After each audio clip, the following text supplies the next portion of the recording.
Relato 1. O zelador do hospital assombrado na Inglaterra. Em novembro de 2004, John Davis, um homem de 38 anos, conseguiu um emprego como zelador noturno em um antigo hospital psiquiátrico em York, Inglaterra.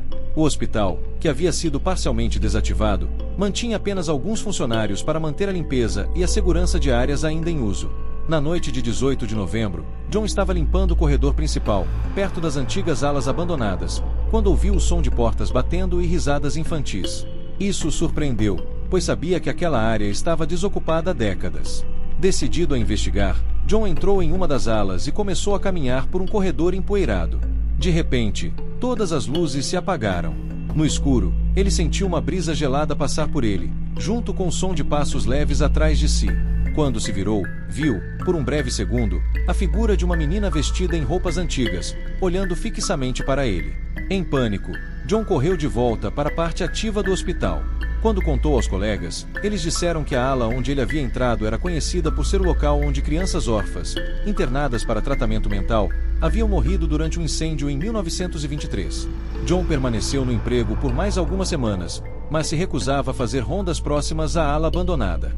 Eventualmente, ele pediu transferência, nunca mais retornando ao hospital. Relato 2. A enfermeira da ala psiquiátrica.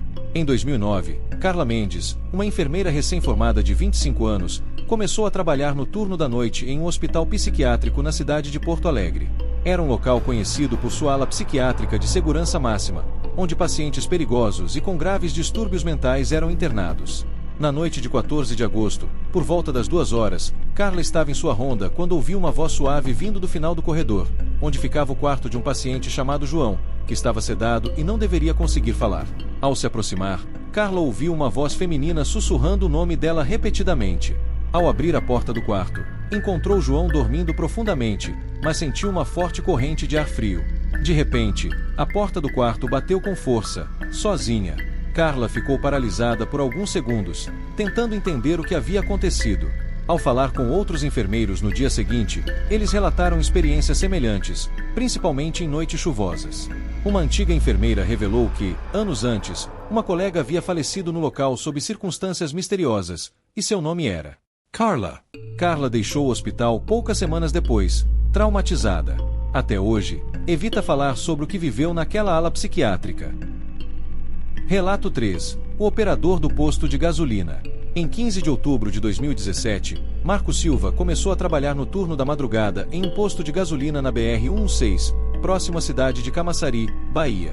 O local era conhecido por ser isolado, com pouquíssimo movimento durante a noite, exceto por caminhoneiros que paravam para descansar. Na madrugada do dia 22 de outubro, Marcos estava no caixa quando viu um homem de capuz parado ao lado de uma das bombas, mas o estranho não abastecia. Ele permaneceu imóvel por alguns minutos, apenas observando Marcos. Quando este saiu para perguntar se precisava de ajuda, o homem simplesmente desapareceu. Assustado, Marcos voltou para dentro do posto e, ao verificar as câmeras de segurança, não viu ninguém no vídeo, embora estivesse certo de que tinha visto o homem.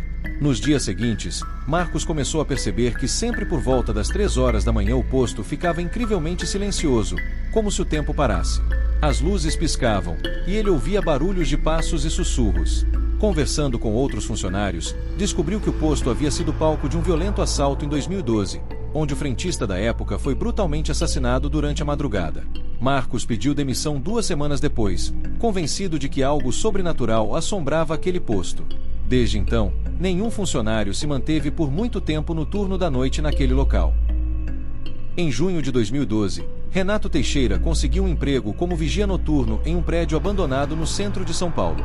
O local, que antigamente abrigava um grande escritório, havia sido desocupado há anos, mas ainda precisava de vigilância devido à presença de equipamentos antigos. Renato começou a trabalhar no dia 4 de junho. Logo na primeira noite, ele percebeu que algo estava errado. Às 3 horas da manhã, ouviu passos vindos de um andar superior. Pensando que alguém tivesse invadido o local, ele subiu rapidamente com sua lanterna. No entanto, o andar estava vazio. Renato vasculhou cada sala, mas não encontrou ninguém. Na noite seguinte, por volta do mesmo horário, os sons retornaram. Eram passos pesados, seguidos por algo que parecia o som de móveis sendo arrastados. Renato, já inquieto, começou a sentir uma presença estranha no prédio, como se estivesse sendo observado. Ao relatar o ocorrido a seus supervisores, foi informado de que vários vigias anteriores haviam pedido demissão depois de alguns dias, mas ninguém entrou em detalhes. No dia 10 de junho, Renato decidiu filmar com seu celular enquanto fazia a ronda. Ao revisar a gravação, viu algo assustador. Uma sombra passou rapidamente no fundo do corredor, apesar de ele ter certeza de que estava sozinho. Na mesma noite, ele pediu demissão e jurou nunca mais trabalhar em turnos noturnos. O prédio foi demolido meses depois, e o mistério sobre o que havia ali nunca foi esclarecido.